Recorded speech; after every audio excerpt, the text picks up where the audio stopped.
Good day to each and everyone. My name is Mariel Joy Itinho from Group 2, and we will discuss you about our topic, the sociology of tourism. Good day everyone.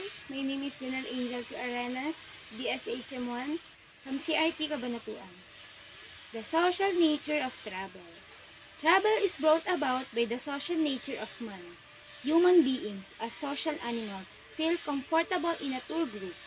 They feel that their trip is more enjoyable and free from anxiety if they join a group tour. Camaraderie often develops friendships that last for years. Okay, sinasabi dito na mas nararamdaman nila na ang kanilang biyahe ay mas kasiya-siya at malaya, malaya sa pagkabalisa kung sumasali sila sa isang paglilibot na may mga kasama. At madalas, nagiging kaibigan pa nila ito na tumatagal ng taon.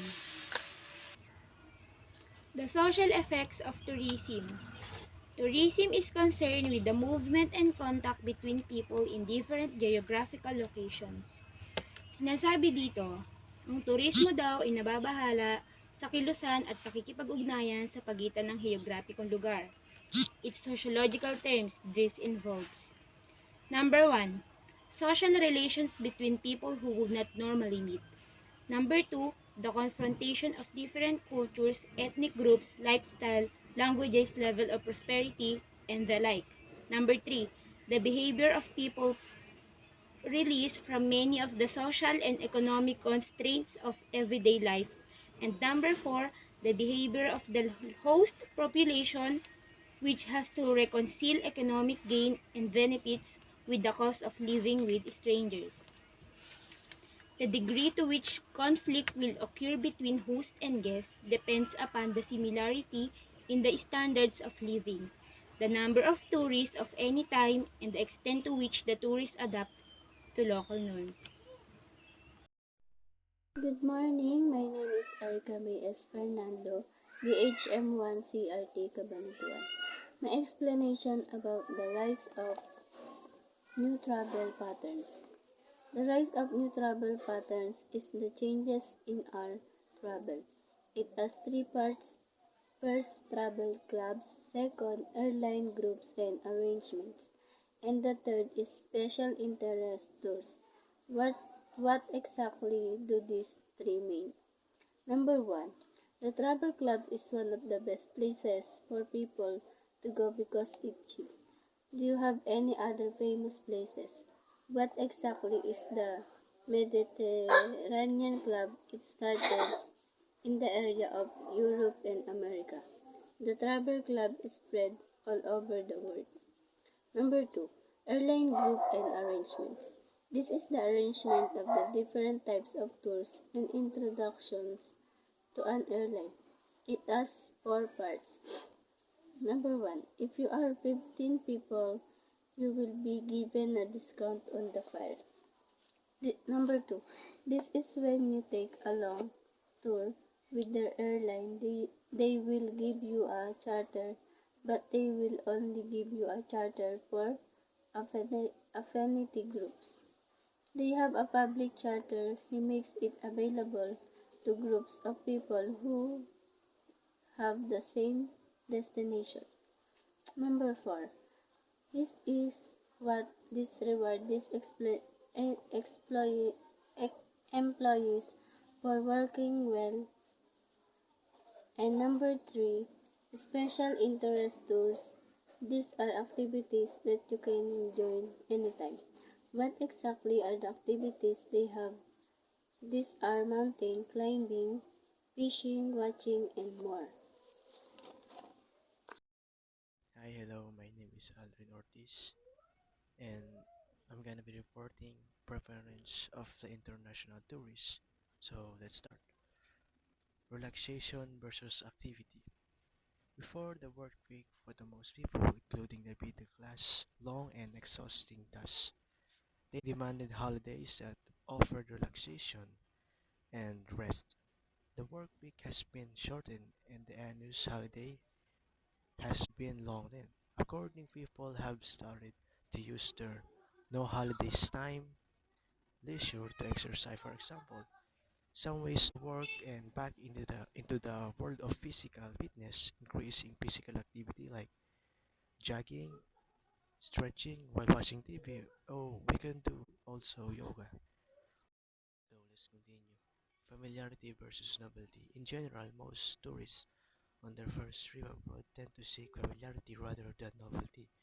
As soon as they find a place where they feel at home, these tourists will go back to the same place for a number of times. Example, studies of the mere exposure effect that experience with the item leads increase like that's my part. Bye. I'm Ashley Joshua Ladores, and today the topic that I will present to you is all about the preference of the international tourist. Dependence versus autonomy. In the past, tourists joined package tour in which transportation, lodging, food sightseeing, and entertainment were fixed in advance by the tour agency. Dependency is an autonym of autonomy.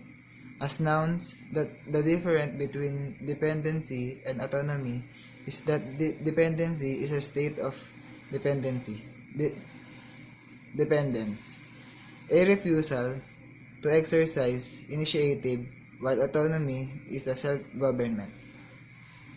Freedom to act or function independently. Dependency, you notice this but you do nothing about it.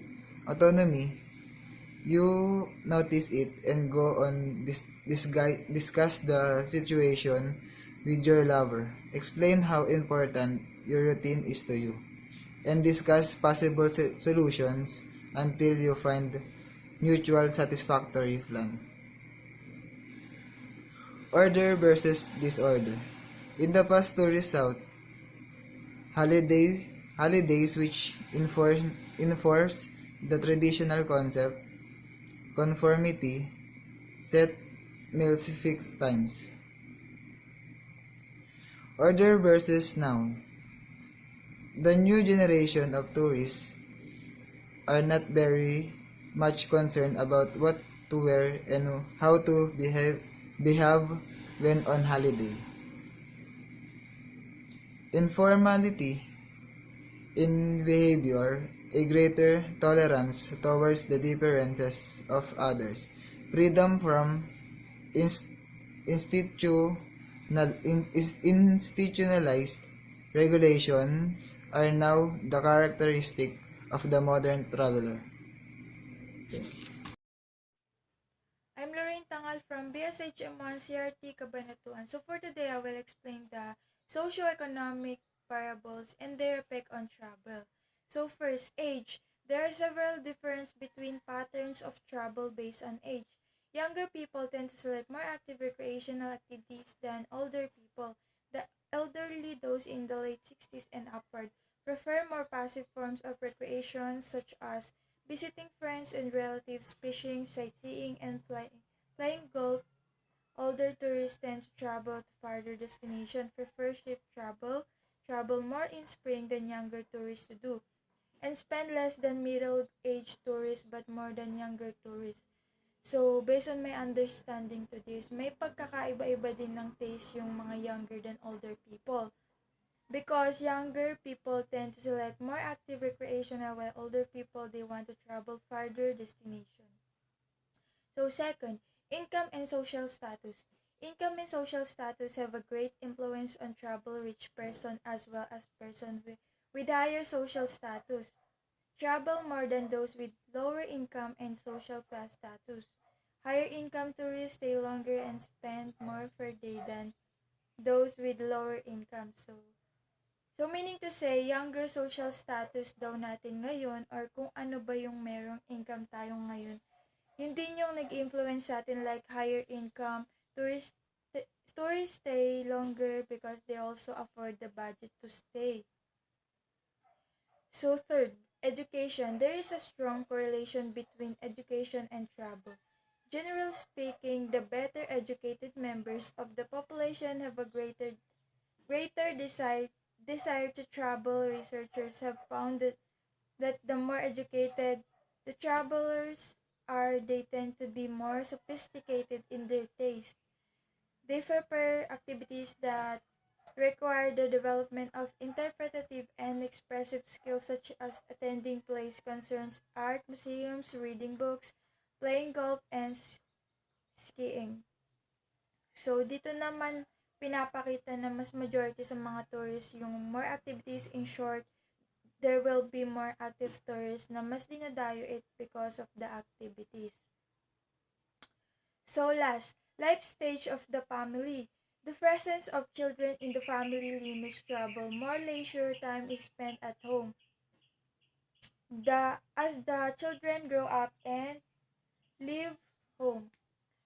The married couples renew interest in the travel. Couples in the life stage usually have more discretionary rather income and are more financially capable to travel. So dito naman pumapasok yung pinapakita na stage by stage din yung mga pag-travel natin, mas active traveler pa din yung mga may edad na kasi they want to explore more places. Types of tourist roles: the organized mass tourist and the individual mass tourist. The organized mass tourist, siya yung tipong tourist package na. Package tour na yung binibili nila. Example na lang natin yung tour sa Luneta, Ocean Park, and Star City. Yun yung mga pupuntahan nila kasi mas alam at mas gamay nila yung mga lugar na yon. Dahil sila rin yung tipong tourist na hindi gaanong adventurous. Mas gusto nila puntahan yung mga alam na nila, yung mga komportable na talaga sila. At yung pupuntahan nila is yung may magtuturo na or sabihin na nating may tour guide na kasama. Tapos nakaayos na yung mga pagkasunod-sunod na mga pupuntahan. Sabi ko nga, parang yung Luneta, Ocean Park, and Star City. The individual mass tourists. Medyo may pagkakaiba lang sila ng the organized mass tourists kasi yung the individual mass tourists ay hindi pa nakaayos o hindi pa nakapagsunod-sunod yung mga pupuntahan nila. Katulad na lang sa isang lugar na pupuntahan nila, may limit lang yung oras. For example, 30 minutes. Sa susunod, 30 minutes. And then the last 30 minutes. Pero lahat naman ng mga pangunahing ginagawa nila is through agency pa din. Gaya nga ng organized tourist, nagta-travel din siya sa lugar na alam niya. Pero, pumupunta rin sila sa ibang lugar, pero nangingibabaw pa rin yung familiarity niya sa isang lugar, yung mas nakasanayan niya. Pero kung ang pag-uusapan ay yung mas maraming karanasan o mas maraming bagay na nakikita, mas lamang pa rin ang individual mass stories. Kasi kahit pa paano, hindi lang doon naka-fix yung destination nila. The Explorer. Yung turista na to, ito yung mag-isang naglalakbay na ang gusto niya lang is yung meron siyang maayos na matutuluyan. At yung turista na to is gusto niya yung mga napupuntahan niyang bansa, nakikihalubilo siya sa mga taong nandoon. At gusto niya rin mapag-aralan kung ano yung mga lengguwahe na to. At saka yung explorer, wala siyang ginagamit na lifestyle. At yung explorer, gusto niya lang panatilihin yung ilan sa mga pangunahing nakasanayan niya.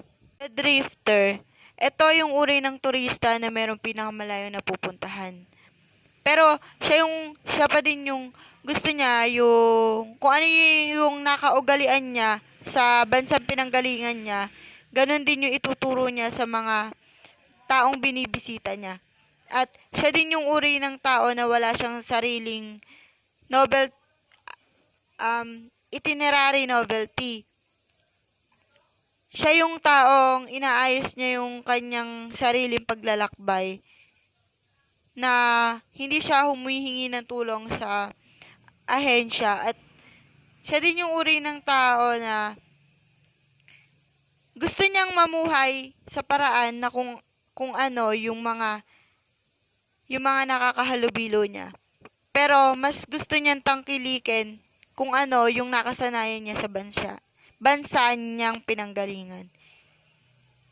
That's all. Thank you.